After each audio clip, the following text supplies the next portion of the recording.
Olá, bom dia, boa tarde, boa noite a você que nos assiste. Seja muito bem-vindo ao Plenário 5. Agora, na segunda temporada, eu e o meu querido amigo aqui, anfitrião da casa, Plenário 5, Dr. Lucena, estamos aqui para novamente apresentar um novo convidado. E hoje, qual seria o nosso convidado, Lucena? Damilton. Doutor Damilton Oliveira, grande advogado do júri, aqui presente com a gente. Excelente dia. Excelente dia, doutor Pedro, doutor Lucena. Muito obrigado, a gente já conversou nos bastidores, mas eu quero deixar registrado aqui os meus agradecimentos pelo convite e deixar registrado também os meus votos para que essa segunda temporada seja ainda mais vitoriosa do que foi a primeira. Iniciando com você, com certeza será. Muito obrigado, muito obrigado. Legal. Vamos lá? Vamos, bate-papo maravilhoso. Beleza. Bom, então, doutor Damilton, como todo mundo conhece, ele é advogado criminalista há 20 anos, né? 20 anos. Já é um tempinho bem bom, né? Especialista em direito penal, direito processual penal também, né? E membro fundador da Associação dos Advogados Militantes do Tribunal do Júri do Estado de São Paulo. É isso aí. É isso, Pedro? E ele como membro, ele tem uma função bem grande, que é como conselheiro fiscal. É o fiscal da associação. É isso aí. Obrigado, doutor, por ter aceito o nosso convite. Você que é tão querido da advocacia, um advogado fantástico. Obrigado, tá? Que agradeço. Eu vou começar, então, com uma pergunta que seria o seguinte, né? O júri, ele é um instrumento bastante tradicional, né, e tal, é muito formal, enfim. Mas dizem por aí que o júri pode ser virtualizado futuramente, ou seja, nós temos uma justiça aí que, por conta da pandemia, né, pegou essa onda da virtualização, né? Você acha que o júri pode vir nessa esteira também? Eu tenho ouvido alguns comentários. Como você enxerga essa possibilidade do nosso júri? Eu também tenho ouvido aí alguns comentários nesse sentido, mas eu particularmente entendo que não. Eu digo sempre o seguinte, e aí puxando um pouco de sardinha para o nosso lado, com absoluto respeito a todos os colegas que atuam em outras áreas do direito, né? Mas eu digo sempre o seguinte, que o direito de verdade é o direito penal.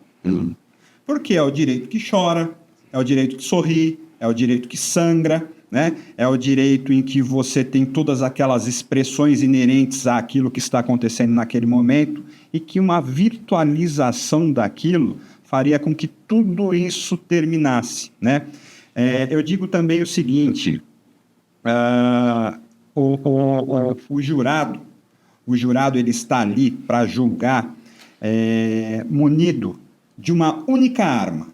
E a única arma que ele possui naquele exato momento é uma arma inerente a todos nós seres humanos. Concordo. Que é o chamado senso de justiça. Concordo. Todos nós temos esse senso de justiça. Aquilo que é certo, aquilo que é errado, aquilo que é verdadeiro, aquilo que é mentiroso, e que talvez a virtualização tirasse isso do jurado também. Então, por isso que num primeiro momento, da maneira em que nós temos aí a nossa tecnologia, de repente amanhã as coisas se tornem modernas e a gente consiga com um holograma, né, por dentro do plenário, né, de repente é difícil, né? Mas com a tecnologia que nós temos, eu sou contra. E hoje eu sou contra. Muito bem, tá? E outra coisa que eu queria que você falasse, ainda que de forma breve, é que assim, a gente sempre aprendeu acerca da ampla defesa, né, e tal. No júri, a gente tem a plenitude de defesa, né? Eu queria saber se você sente, né, se você se depara nos júris atuais que você faz com a plenitude de defesa ou muitas vezes você tem a sensação de que, por conta do comportamento dos agentes públicos, né, juiz, promotor, você fala, mas peraí, isso é mesmo ampla defesa? É plenitude de defesa? Será que muitas vezes não estão confundindo no júri plenitude com ampla, que são coisas absolutamente diferentes? Ainda que vai de forma localizada, digamos assim. É o que eu tenho visto por aí, o que eu tenho visto. Primeiro, eu gostaria de deixar gravado uma coisa. Nos meus júris, nós temos a plenitude. Opa! Nos meus juízes, nós temos a plenitude. Isso que se espera né, dos colegas. Sim, nós temos a plenitude de Sim. defesa, né? E é o seguinte, se não for garantida a plenitude de defesa, não tem júri. Bem simples assim. Perfeito. Bem simples assim. Mas eu tenho visto que, em boa parte dos casos, nós não temos a plenitude. Só que aí, a culpa não é exclusiva do agente público. A culpa é daquele nosso colega que, de repente, não estudou um pouquinho a mais, de repente não tem aquele espírito de tribuno, de repente não tem aquele espírito guerreiro para na hora ali batalhar, brigar pelo direito dele, pelo direito do constituinte dele. Então, numa situação como essa, eu vejo que a culpa ela é maior para o lado do advogado que não está exercendo. Porque, quer saber da realidade? O juiz ele está extremamente incomodado de estar naquela posição no júri. Porque o juiz ele quer o foco para ele. Sim, não tem. E não tem. Ele quer a luz para ele. E ali ele não tem. Então ele vai tentar chamar de uma maneira ou de outra essa atenção para ele, essa luz para ele. E é aí que ele acaba ferindo esse direito à plenitude de defesa. Se o advogado não estiver atento, se ele não conhecer dos direitos dele, das ferramentas dele, aí nós teremos um problema. Nós teremos um problema muito grande. Então, ainda assim, eu vejo que o problema ele está na mão dos advogados. O advogado tem que conhecer dos seus direitos, tem que conhecer de todas as suas armas, tem que conhecer de suas prerrogativas, e conhecendo disso todo, aí a plenitude estará garantida. Eu tenho uma ideia de que quando o advogado não está efetivamente preparado para aquilo, se junta, se alia quem já faz, a quem já tem o traquejo, a quem já tem a experiência. Sim, no júri a gente diz sempre o seguinte, no júri é muito importante você atuar em conjunto. Sim. Né? Eu diria perigoso você, pela dinâmica do procedimento, né? Um procedimento muito dinâmico, então um tem que estar atento ao jurado, outro tem que estar atento à prova, outro tem que estar atento ao que vai ser questionado. Eu diria que no júri você tem que estar acompanhado, eu concordo. Porque senão o risco é muito grande. Eu concordo. Então, e nessa esteira do que a gente está falando, né? Outro dia eu me deparei com uma cena meio estranha ali na Barra Funda, que é o seguinte: poucos advogados estão falando acerca disso, mas me parece que os juízes ali fizeram um puxadinho, né, para eles comerem no restaurante, né? E eu não sabia disso. Aí, ao ver isso, eu fiquei indignado, né? Porque, quer dizer, como pode, né, a advocacia paulista conviver, né, com esse separatismo dos juízes, né, que é uma coisa que me incomodou muito, né? Então, não sei se você está sabendo, e gostaria que você até lançasse a sua observação acerca disso, a sua crítica, o que você pensa acerca disso, mas os juízes da Barra Funda, né, eles fizeram um puxadinho, né, e eles comem de forma separada dos demais advogados. Isso na nossa cara, na nossa frente, não estou vendo ninguém dizendo Na nada. verdade, fizeram uma separação de sala dentro do espaço do restaurante e colocaram eles na parte de trás, ou seja, separados. Não é só juízes, são juízes e promotores. Ok, mas aí todos deveriam o quê? Fazerem como eu fiz. Sim. Eu falei, chamei o dono, falei, o senhor tira todo mundo lá agora, fecha a porta, ou eu não venho mais aqui.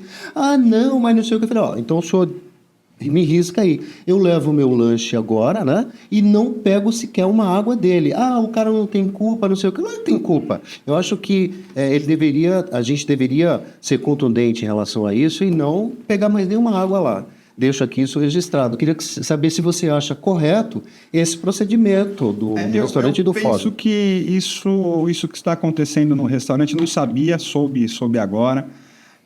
Minha preocupação é a seguinte: a maior parte ficou para nós ou para eles, né? A gente tem que ter ficado com um maior espaço, né?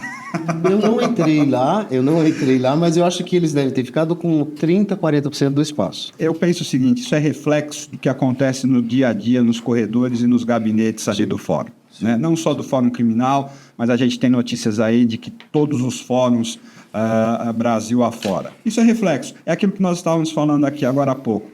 Eles, de uma maneira ou de outra, querem se diferenciar. Aquela briga que a advocacia sempre tem na questão, não existe hierarquia, etc. E, na verdade, eles querem demonstrar de uma forma ou de outra que existe sim, que eles são mais poderosos, que eles têm um distanciamento, que eles têm um destaque, Isso a advocacia não pode ficar quieta, não. Mas que fique aqui, então, a nossa indignação, né? Sim, claro. Sim, sem dúvida. Claro. Sem dúvida. Pode... É o reflexo. Acho que ali se materializa o reflexo do que acontece no dia a dia dos fóruns Brasil afora. Mas eu deixo aqui também uma sugestão para nós, né, de levarmos isso para a nossa Associação dos Advogados Militantes, né, no Tribunal do Júri do Estado de São Paulo. A gente poderia levar isso para a associação, né, para que eles debatam um pouco acerca disso. Aliás, o que você acha da associação? Você faz parte, o Pedro faz parte, eu também faço parte, né? O que você está achando da associação? Eu penso que ela veio ela já deveria ter vindo antes, né? Antes. É uma associação que visa aí atender justamente os interesses dos colegas militantes no Tribunal do Júri, né? E são inúmeras as demandas que a gente possui aí nesse segmento de direito, então acho que ela vem aí no momento oportuno, ela vem a calhar. Vejo as movimentações, penso que tem muita coisa bacana, muita coisa legal vindo por aí, e não tenho dúvida nenhuma que em pouco tempo será referência aí no... E a militância no Tribunal do Júri é um palco, vamos dizer assim, onde os advogados mais sofrem, né, com a arbitrariedade do próprio Poder Judiciário. Então, por isso, é extremamente interessante. E você que nos assiste, que gosta desse tema, Plenário 5, ligado diretamente a quem milita na área do júri, vocês também está convidado. É só fazer um comentário, entraremos em contato para se associar à Associação dos Advogados Militantes do Tribunal do Júri do Estado de São Paulo. E também você, já que está nos assistindo, espero que esteja gostando, acione o sininho, deixe o seu like e inscreva-se no nosso canal. Doutor Damilton, quanto ao ambiente lá, né, digamos assim, físico das plenárias que nós temos aqui em São Paulo, vamos nos ater, né, aqui a coisa da Barra Funda, né? Você compreende, você entende que aquele desenho, né, ali do promotor ao lado do juiz, né? Por exemplo, também as disposições, né? Temos até TV lá agora, né? Temos até TV. Graças a você. Tem que ser dito. Foi você que quase quis que o promotor levasse a televisão dele para casa, né? Pois é. E você batalhou aí e conseguiu movimentar a OAB para conseguir esse feito. Verdade. Parabéns para você. Tem um processo lá na OAB, né? Então vamos lá, é isso aí. Nós temos tem a que TV. continuar. Mas você acha, doutor Damilton, que outras coisas poderiam ter ali? Por exemplo, o lanche, né? Quando chega 19 horas, a gente começa a passar fome, tem que levar uma marmita, né? Então, não deveria nós, enfim, a OAB, né, batalhar por condições melhores para nós, porque na hora que a gente vai fazer júri ali, a gente precisa estar bem, né, porque é uma situação difícil eu acho que principalmente para o advogado, né? Eu penso sempre que para o promotor a coisa é mais fácil, porque ele tem toda a mão do Estado ali, né? Sim. À disposição dele, o juiz idem. Nós não. 19 horas, se a gente não se aperceber, porque é tanta coisa para você cuidar ali, você está com fome, aí você vai ter que fazer o júri até 4 horas da manhã, né? Sim. Aí chega o lanche lá do jurado e você fica só sentindo o cheiro. Sim. Né? Houve uma proposta, né? Houve uma proposta, uma intervenção do Dr. Marcelo Primo, que inclusive está aqui com a gente nos assistindo, aqui ao vivo, em que foi levada essa questão ao presidente do tribunal para tentar, pelo menos, disponibilizar aquela máquina, né? Aquela máquina com aqueles salgados, bebidas, etc., porque realmente o restaurante, né, ele fecha, acho que 18 horas e o juros perdura muito tempo, muito mais. E a gente espera, até com a força do Plenário 5, né, que a gente consiga, aliado à intervenção e ao projeto inicial, que as coisas aconteçam. Então, todos se manifestam em relação a isso para auxiliar nesse sentido. Mas é legal, né? A gente tem Plenário 5, é bom que as pessoas realmente demandem sobre isso, falem sobre isso, discutam sobre isso, porque senão os caras acham que está tudo... E assim, nós estamos falando do maior estado da federação, né? Pois, claro. Eu penso que a OAB seccional de São Paulo ela é omissa com relação a isso. Eu estive tempo atrás, eu e o Dr. Marcelo Primo também, no estado do Rio de Janeiro, e nós levamos alguns sustos ali, mas sustos positivos. Por quê? Nós fomos fazer um júri lá. Exato. E aí começou que nós chegamos no Fórum do Rio de Janeiro, fomos passar pelo detector de metais, já acostumados, né? Paramos, né, para tirar os metais, celular, chave e tudo mais, e a segurança que estava na porta disse para nós o seguinte: vocês são advogados? Nós respondemos positivamente. Ela falou assim: não, por favor, pode entrar, não precisa passar pelo detector, não. Olha. Pode entrar. Primeiro susto. Segundo susto foi que, chegando mais ou menos por volta desse horário, das 19 horas, veio lá o Meirê e disse para nós o seguinte: os senhores vão jantar? E aí nós dissemos assim, nós gostaríamos, mas onde a gente pode jantar por aqui? Ele falou assim, não, vai jantar aqui conosco. Eu estou perguntando se vão jantar, porque a gente vai pedir o lanche para os doutores também. Eu falei, como assim? Aqui pede para o advogado também? Parece que você está no outro planeta, né? Segundo susto. Eles disseram, não, aqui a gente pede para o advogado. E assim, um lanche bem servido, um refrigerante. O que o jurado comeu, o promotor comeu, o juiz comeu, os funcionários comeram e o advogado comeu.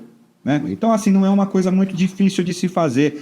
Falta um pouco de boa vontade, né? Mas o que impacta, agora falando, não só como advogado, mas como leigo, o que impacta é o seu espanto.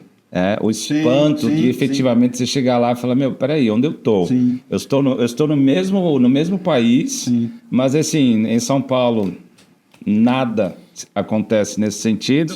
E no Rio de Janeiro acontece tudo. Então, mas aí o pessoal às vezes você fica criticando a OAB. Mas são críticas construtivas, né? Exatamente. Mas assim, gente, olha, não é falando sendo ruim, sendo maldoso e tal, mas a OAB, né, não só porque a gente paga, né, uma quantia das maiores para as não só e também por. Mas assim, eu acho que a OAB ela sabe disso. Isso que você está falando para mim, eu sinceramente não sabia. Mas a OAB, se não sabe, deveria saber, porque ela deveria fazer uma pesquisa para saber disso. Então, eu acho que ela sabe.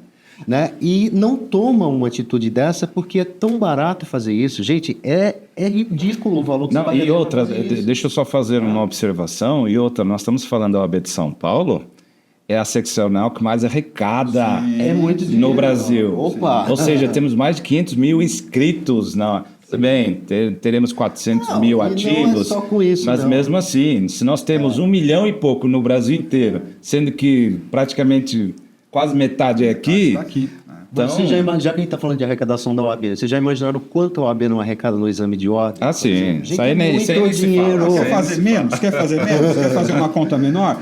Já fez a conta de quanto a OAB arrecada no baile do advogado? Vixe, então. Então assim, mas tem o gasto com a banda, faz a conta. Faz a conta. Então, assim, é um dinheiro nosso, né, gente? Assim, a OAB existe porque nós estamos aqui falando de direito, senão ela não existiria, né? Ela existe porque a gente dá aula na faculdade, a gente, como primo, que trabalhamos tanto, né? Eu e o primo, a gente trabalhou pra caramba na OAB, a gente não está reclamando.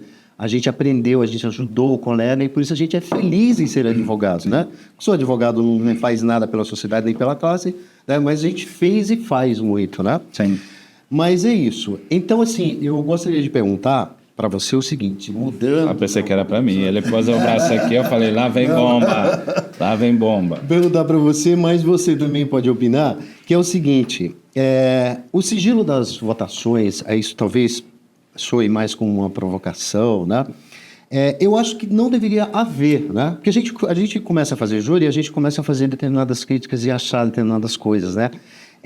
Eu acho que não deveria haver, porque se a sociedade dizendo ali o direito, né? Ou seja, você fez ou você não fez, né? Por que essa sociedade tem que esconder a cara? Eu acho que os jurados deveriam dizer, eu condeno, e levantar a mão, né? Eu acho que seria mais digno, mais justo, né? A sociedade, não, eu vou sair por trás do muro, não quero que saibam que eu condenei essa ou aquela pessoa. Você não acha que, a essas alturas da nossa civilização, a gente deveria obrigar que o jurado mostre a cara para julgar? O juiz não mostra a cara para julgar? Por que o jurado tem que se esconder? Por que eu fico no meio do caminho? Eu acho que deveria voltar ao sistema antigo. Eu acho que o réu, ele tem o direito de saber quantos pensaram como ele e quantos pensaram como a acusação. Preservado o sigilo ali. Preservado o sigilo.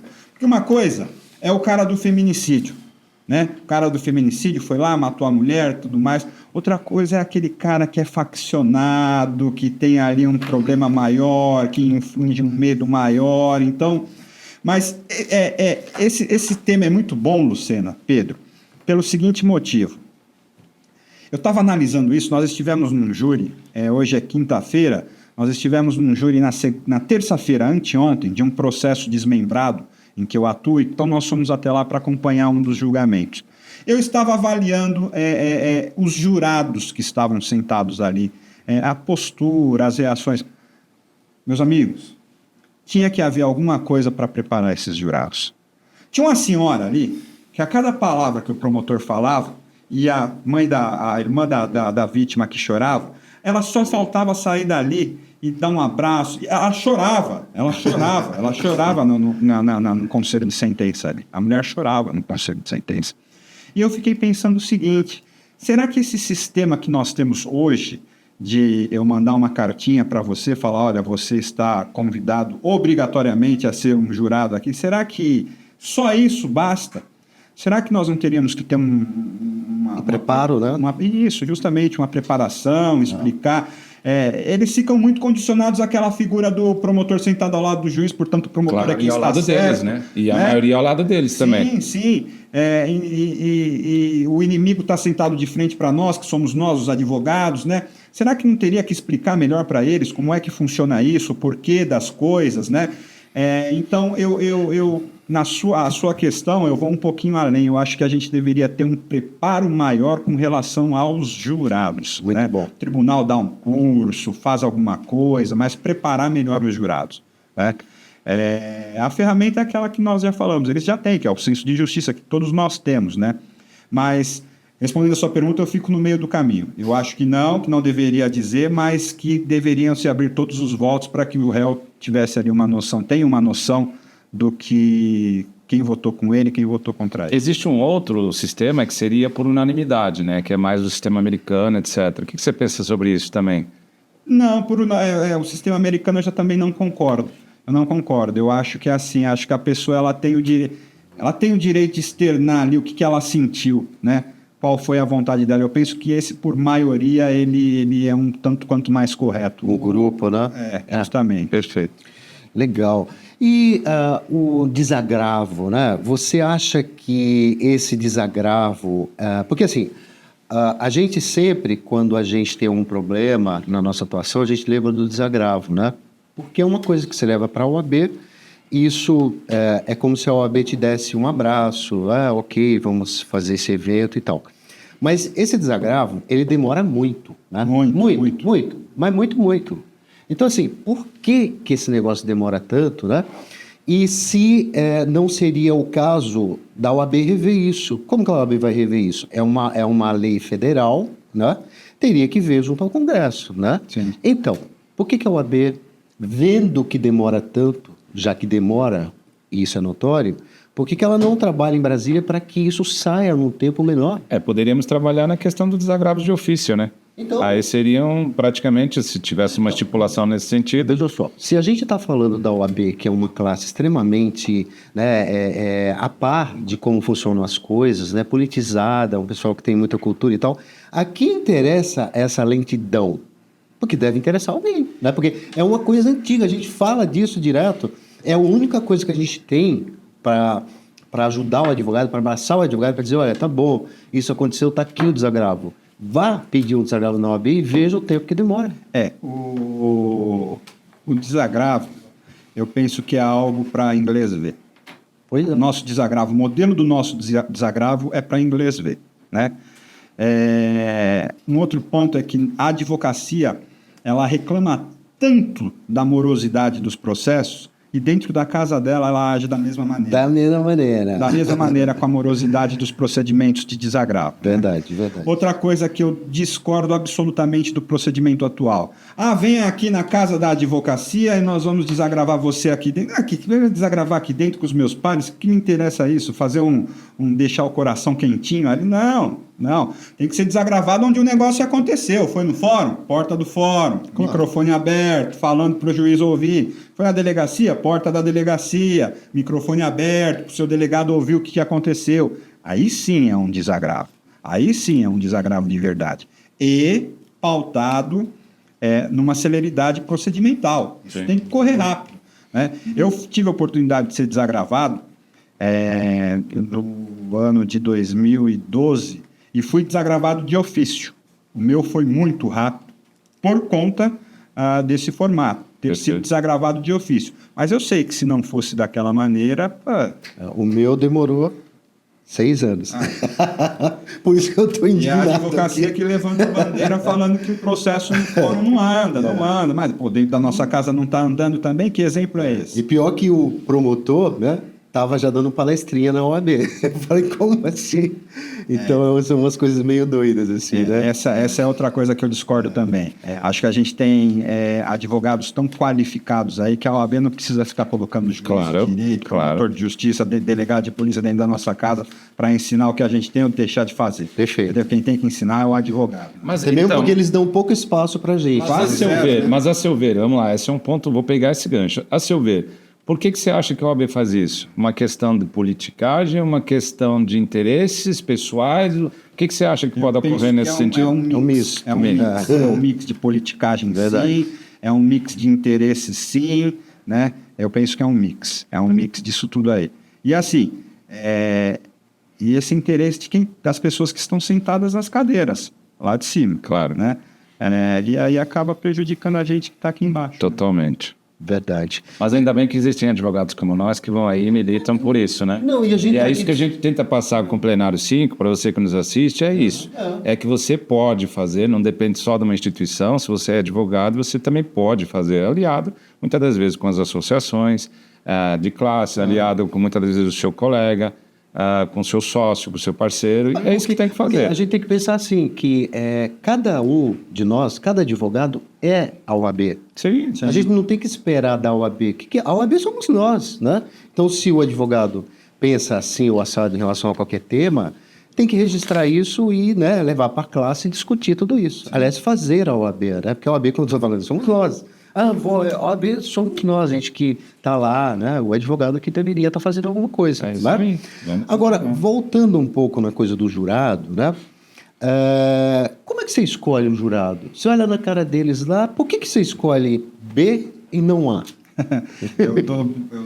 Eu sempre lembro das aulas do professor Nassif. O Nassif, maravilhoso. Na Escola Superior da Advocacia. Ele é ótimo. Então você sabe que você tem que pegar o papel, a caneta, vamos anotar. E vamos anotar. Grande abraço para o professor Nassif. Um forte abraço. Ele assiste os nossos vídeos. Eu tive esse privilégio de ter aula com ele na Escola Superior da Advocacia sobre Tribunal do Júri. Legal. E ele tem ali uma fórmula, né? Eu não sei se vocês sabem, mas ele tem uma fórmula ali para escolher os jurados, né?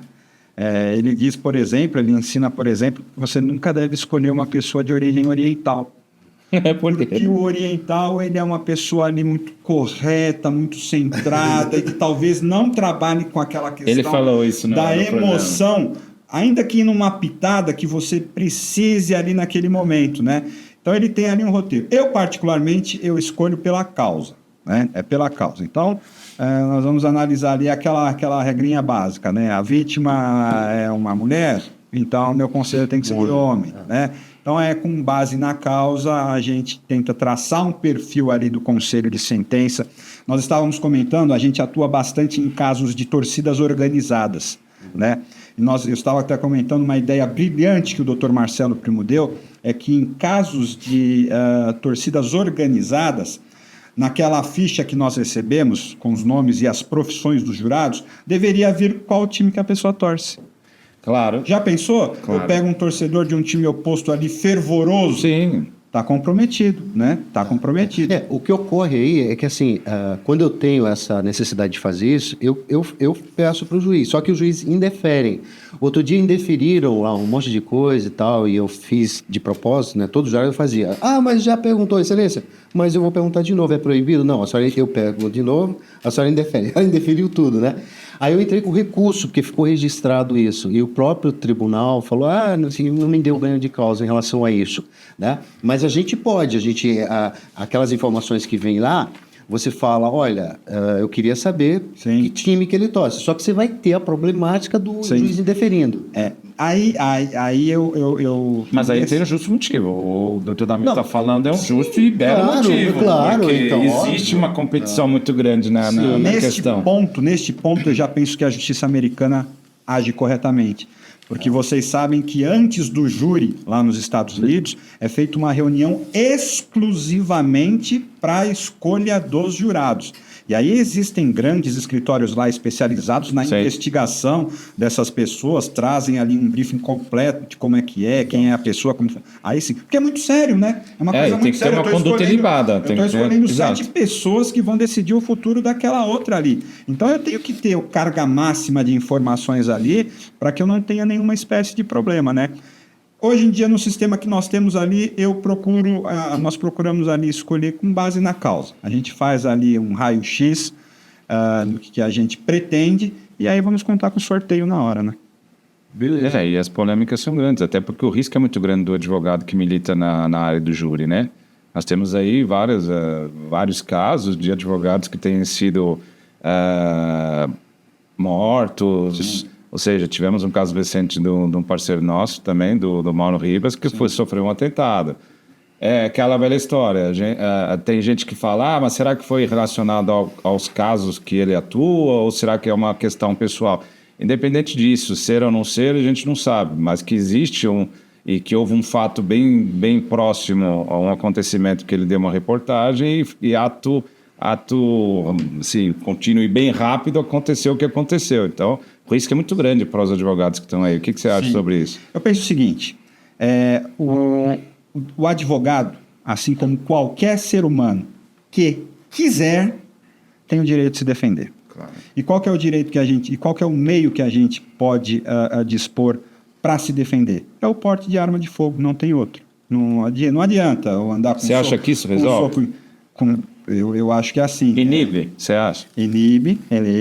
Se o cidadão, eu acho que se a pessoa do outro lado que vai atacar o advogado souber que aquele advogado ele está armado, essa pessoa vai pensar 2 vezes. Por que o ladrão ele não quebra o vidro do carro que está totalmente filmado? Porque ele tem medo. Porque ele não sabe o que ele vai encontrar do lado de dentro do carro. Por que ele não pega aquela pessoa que está de óculos escuros? Porque ele não sabe se a pessoa já está olhando para ele e já ganhou ele, entendeu? Então a pessoa ela vai pensar 2 vezes. Inibe, sim. Se isso vai garantir a sua integridade física ou sua vida, é uma outra questão. Mas você tem que ter esse direito. Então é uma outra questão em que eu penso que a OAB falha e falha demais.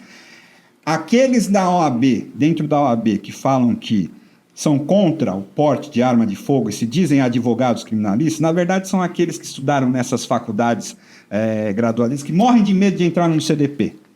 São esses os advogados que falam que não sabem da realidade, não sabem como é que a coisa funciona. Fica ali atrás da sua escrivaninha o dia inteiro e faz um parecer para uma instituição ali, faz outro parecer para um instituto aqui. Eles se acham os advogados criminalistas quando na verdade você pede para entrar. Já aconteceu comigo.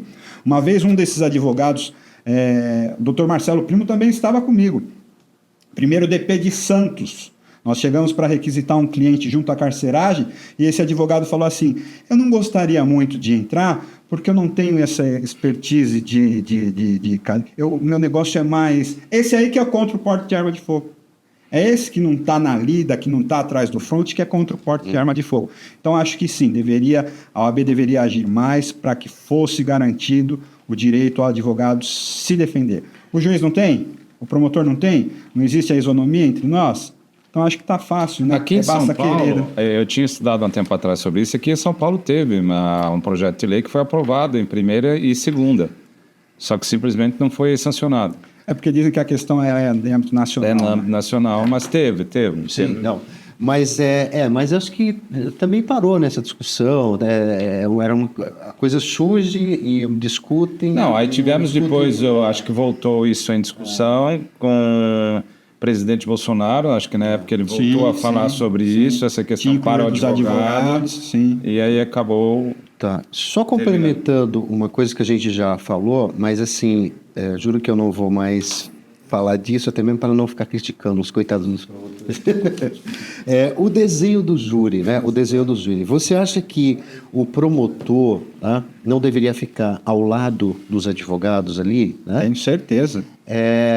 Então, se a gente tem essa certeza, e eu também tenho, né? Por quê? Por que é tão difícil? Por que é tão emperrado, né? Alguém colocar isso em pauta, alguém O colocar isso em Supremo pôs discussão. uma pá de cal sobre esse assunto, né? Nós tivemos aí na mesa, metade do ano passado, salvo engano, né? Essa discussão foi levada ao Supremo e o Supremo disse que a disposição física do plenário está correta, né? Então colocou ali uma pá de cal sobre esse assunto. Não, tudo bem, mas aí eu acho que a OAB, sendo a classe que é, essa instituição tão poderosa, ok, foi no Supremo, tem que ir para o Legislativo. Mas eu, se fosse promotor de justiça, teria vergonha. Porque o promotor de justiça, na verdade, ele é Mas não aquele tem, cara né? que fica ali embaixo da saia da mãe, Sim. que é o juiz ou a Ele mesmo juíza, deveria falar, eu vou sair eu não daqui, quero né? ficar aqui, não preciso ficar aqui. Então, isso que eu falo para eu fazer júri. Eu falo, promotor, lógico, tem aqueles júris que você vai fazer isso, né?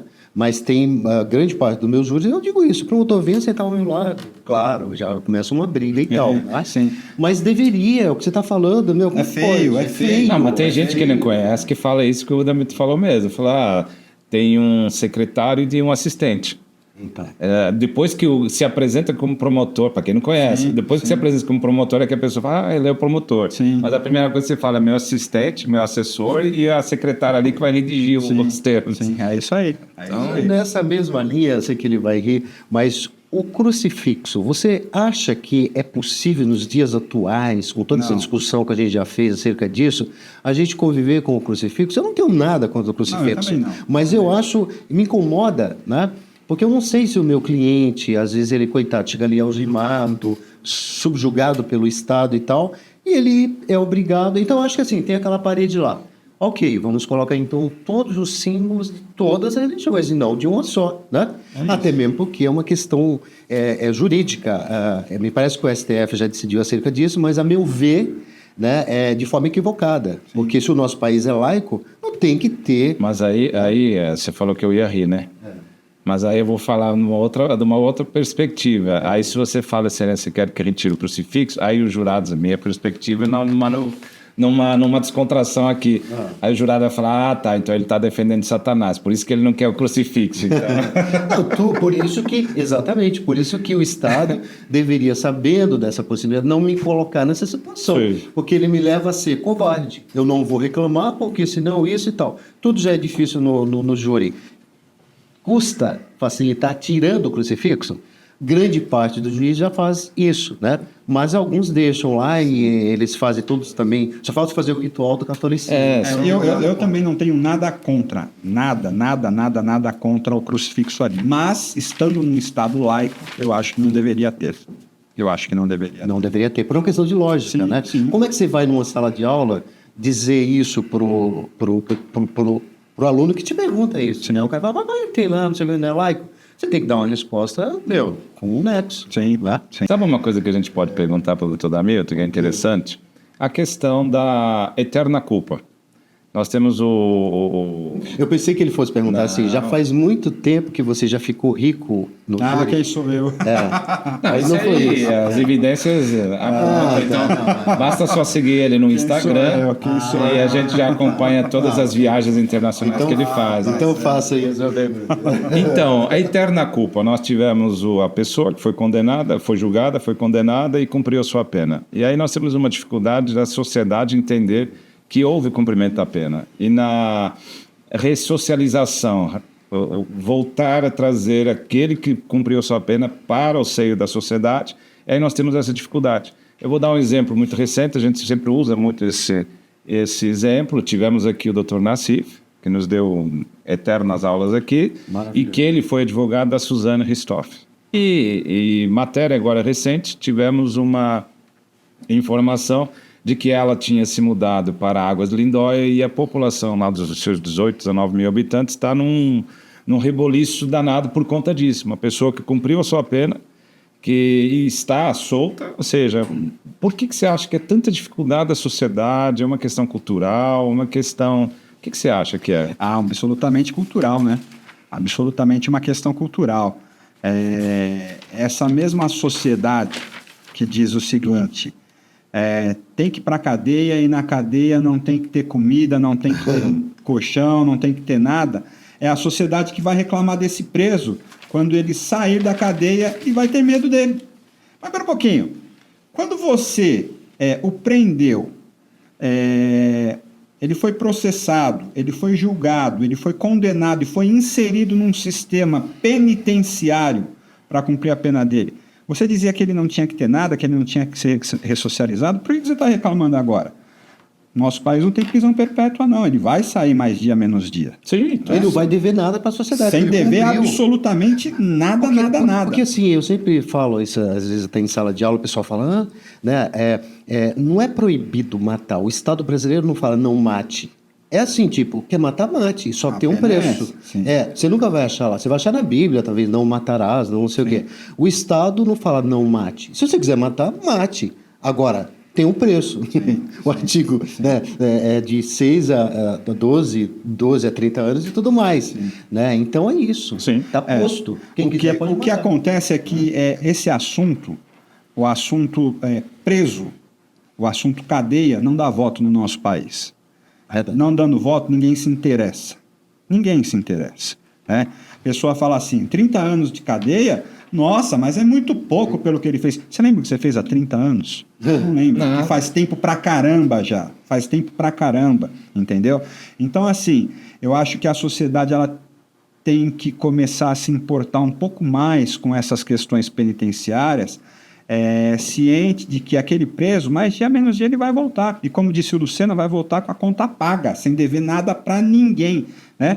E aí como é que você quer esse preso? Você quer esse preso com aquela mente criminosa, aquela mente doentia ainda, ou você quer uma pessoa minimamente ressocializada? Sim, né? arrependido. Então você, sociedade, tem responsabilidade sobre isso, tem que se preocupar com isso e minimamente agir para que essa pessoa saia de lá ressocializada.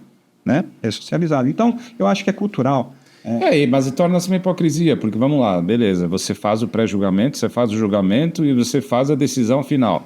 E é daquela determinada pessoa que não tem nada a ver com você, não é da tua família, não tem nada a ver, não é teu amigo, não é nada. Pois é. Mas quando acontece com você? Aí você fez um julgamento absurdo para uma terceira pessoa, você fez mais do que o juiz, você fez mais que Deus, vamos dizer assim, você aplicou uma pena divina, vamos dizer assim, tem que morrer, tem que fazer acontecer, mas quando acontece com o teu filho, o que a gente... com a tua filha, com o teu irmão, com a tua irmã, com o teu pai, com a tua mãe, e aí? É o que a gente criminalista diz bastante, né? Que você é contra isso tudo até que aconteça dentro da sua casa. Então, mas pode acontecer. Todos nós estamos sujeitos a isso. Pode acontecer, às vezes você está, minha opinião, às vezes você está sobrecarregado, cansado do trabalho, acontece um acidente de trânsito. Somos homicidas em potencial, todos nós. Todos. E às vezes não precisa ter uma arma, basta só empurrar a pessoa cair de mau jeito com a cabeça, etc. Faleceu. E aí, como é que você faz? Sim, justamente. É aquela história da grama do vizinho. Pois é. Mas assim, esse tema sempre, infelizmente ainda, né, Luciano, a gente fala muito isso fora nos bastidores, né? Conversamos muito sobre isso e é uma coisa que infelizmente até agora ainda se fala bastante nessa questão, a não aceitação, a eterna culpa, o eterno julgamento, a eterna prisão vista pelos olhos da sociedade. Então, veja, né, assim, o quanto nós advogados precisamos, né, mesmo ter uma instituição que nos ofereça cursos, que nos ofereça informação, que nos ofereça... E que chamem o doutor Lucena para dar aula. Todos nós, que chamem todos os advogados e não os promotores, não os juízes, não os desembargadores. Chame nós para darmos aulas, assim como nos cursos da magistratura. Quem está dando aula lá são os juízes, cursos do MP são os promotores. Né? Então, sim, e que chame nós para falarmos, que nós é quem temos as perspectivas nossas dificuldades, os nossos sonhos, os nossos anseios. Né? Então, assim, aí eu te pergunto, nessa linha do que eu estou falando, e voltando a falar de OAB, e que bom, a gente tem que falar de OAB mesmo, né? Você acha que os cursos que a OAB oferece hoje, né, com os espaços que a gente tem prédios lá no centro, né, subutilizados, pelo que eu tenho a notícia, né? Temos agora uma escola de advocacia que faz 2 anos e eu não vi nem o curso chegando no meu e-mail dizendo, venha fazer o curso, venha dar o curso, venha palestra, não sei o quê. Não vi nada, né? Então, você acha que a OAB está fazendo a sua parte para alertar os advogados das suas prerrogativas, né? Não só das prerrogativas, mas da sua atualização acerca do direito. Principalmente no júri, que é uma matéria um pouco mais complexa, vamos dizer assim, e com uma necessidade muito maior desses cursos em massa, né? Cursos, atualizações. Será que os nossos dirigentes estão refletindo um pouco sobre isso? Porque eu acho tão importante. Não sei se é porque eu, né, lido com educação e tal, mas eu acho tão imprescindível, né, chamar o advogado para dizer, olha, você sabia, né, que tem uma nova coisa aí vindo de Brasília, vamos estudar isso e tal. Não é uma obrigação dos nossos dirigentes, Eu né? penso que sim, que é uma obrigação. Penso que não, no sentido de que não é suficiente o que nós temos hoje em dia, a título de cursos, a título de eventos ou coisas parecidas. E nesse aspecto, eu penso que a OAB ela deveria ser muito incisiva na questão da prerrogativa do advogado. Mais ou menos assim. Eu penso mais ou menos assim. Você se tornou advogado, foi lá para a cerimônia, recebeu a sua carteira, Fez o juramento, é isso aí. É um advogado. Olha, está aqui agendado para você, você tem um curso a ser feito aqui na instituição, obrigatório. Ok, perfeito. Obrigatório. Perfeito. De tal dia a tal dia, nós vamos falar sobre direitos e prerrogativas da advocacia. E fazer as reciclagens também obrigatórias. Entendeu? Eu acho que isso é de extrema importância. É a mesma coisa, você não cuidar da prerrogativa do advogado, é a mesma coisa que você pegar um policial e mandar ele para a rua sem arma. Sim. É a mesma coisa. Vai dar besteira ali, vai dar problema. Sim. Vai dar problema. Então, acho que a OAB, a OAB ela tem tanta coisa para fazer. Tem. Ela podia fazer tanta coisa bacana, tanta coisa. Quer ver uma coisa? Com o poder que a OAB tem, né, ela poderia falar com as faculdades de direito e ter lá um acordo. Gente, vamos falar de prerrogativa 3 meses, quiçá 6 meses, em troca de uma matéria que a gente sabe que muitas vezes é só para encher linguiça, né? Mas não, o advogado, coitado, o bacharel ainda, mas às vezes ele já sai advogado da faculdade, porque ele fez a prova, passou, né? Ele sai, mesmo nessas condições, alheio às nossas prerrogativas, porque, primeiro, a grade não contribui, não dá um espaço para você falar de prerrogativa.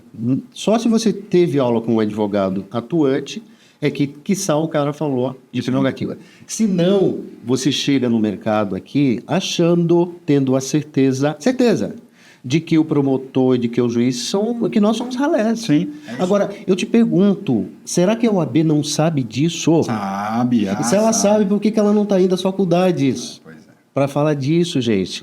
Né? Aí, a gente reclama, o advogado veio, se curvou ao juiz, né? Tomou a benção, pediu, pelo amor de Deus, para sentar seu dia. Eu vi umas cenas assim que eu vou assistir muito júri, né? Dá um dó grande ver isso, mas não é culpa do coitado do advogado, não é culpa, é que ele não soube, ele não teve na faculdade. Por que a OAB não manda a gente, não manda você, não manda o Pedro, não manda o primo, não manda todos nós lá falarmos sobre prerrogativa? Né? Tempo atrás eu vi no Fórum de Pinheiros aquela promotora de justiça Eliana Passarelli, que está sempre nesses programas de entrevistas à noite. Conheço. Uma advogada dentro da sala de audiência, quando terminou tudo, a advogada foi até ela e falou assim: posso te pedir um favor? Ela falou assim: pode? Bem. Pediu um autógrafo. Uma foto. Não. Olha aí, primo, pô, aí não dá, né? Então, mas aí de encontro com o que você está falando, eu acho que efetivamente a OAB, junto com as faculdades, fazer um trabalho, concordo com você, principalmente preparando o advogado, dependente da área que for. Claro que algumas têm maior complexidade do que outros, o júri é uma das, mas também tem vários advogados que não conseguem se comportar numa sala de audiência trabalhista. Não consegue se comportar numa sala de audiência de ação de família. Porque não tem instrução. E eu concordo com você que poderíamos ter esse trabalho desde a faculdade. Aí depois a OAB, porque não sei o que, mas... Eu acho que minimizaria até aquela questão de procedimentos internos, reclamações contra o advogado, ou até mesmo aquelas reclamações dentro das prerrogativas, que muitas das vezes não tem nada a ver com prerrogativas. Acho que se o próprio advogado já tem esse embasamento, ele sabe quando são prerrogativas violadas e ele sabe como agir. Porque muitos também falam que tem a sua prerrogativa violada e a gente vai ver que não tem nada a ver com prerrogativa. Sim, porque ele nem sabe que é prerrogativa. Exato. É a mesma coisa como atuar. Eu vou atuar numa audiência, como você falou, numa audiência do júri, no plenário, e eu não sei, mas como é que eu vou fazer? Aí o camarada ainda, às vezes, se ele faz isso, concordo com você, se ele faz muito uma outra área, ele pensa que o que ele faz na outra, ele pode fazer nessa. Então, é muito complicado. Sim. É muito complicado. Tá.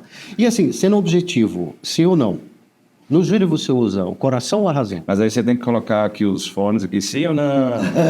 Não, sim. Você usa a razão ou o coração? Os dois. Os dois. Mas como é que dá para usar o coração e a razão? Dá. Tem momentos em que a gente tem que ser racional ao extremo ali, levar essa racionalidade ao jurado.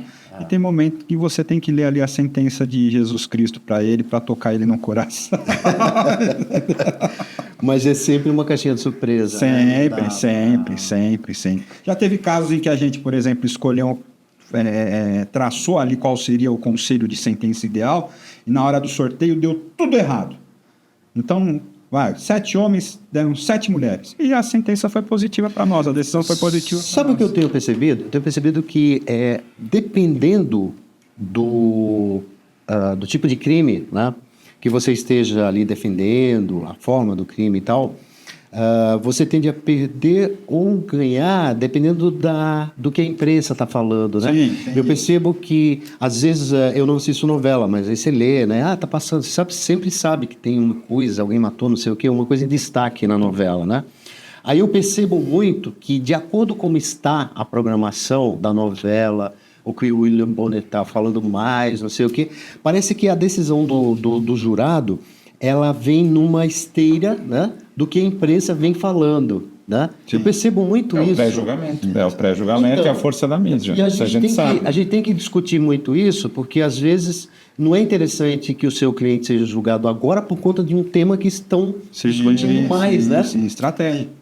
Mas aí isso vai da experiência de quem está na defesa. Exatamente. Se for um advogado que pega um caso mediático, assim, mídia, etc, e não tem esse traquejo dessa experiência, ele acaba afundando logo no primeiro impacto. Exatamente. E até mesmo o trato com a mídia, né? O trato com a imprensa. Você tem que saber conduzir aquela situação da melhor maneira possível, visando ali os interesses da defesa, né?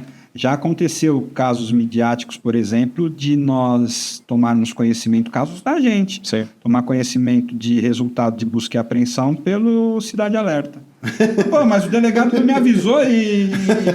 Como é que souberam? Aí falou, não, pera um pouquinho, tem alguma coisa errada aqui. Então a gente tem que se moldar aqui nesse sentido para que não aconteça. E a gente se molda. E dá para se moldar, dá para conversar com eles, dá para manter um trato com eles, dá para fazer assim. Mas é isso que você falou, Lucena, com relação à estratégia, tempo, isso é fundamental. Entendi. É fundamental. Hoje em dia, com esse lance de internet, né, tudo gravado e tal, eles, o promotor de justiça, na hora do vamos ver lá, na hora da plenária, ele faz com que tudo venha à tona novamente, mostra todos os vídeos, mostra tudo mais.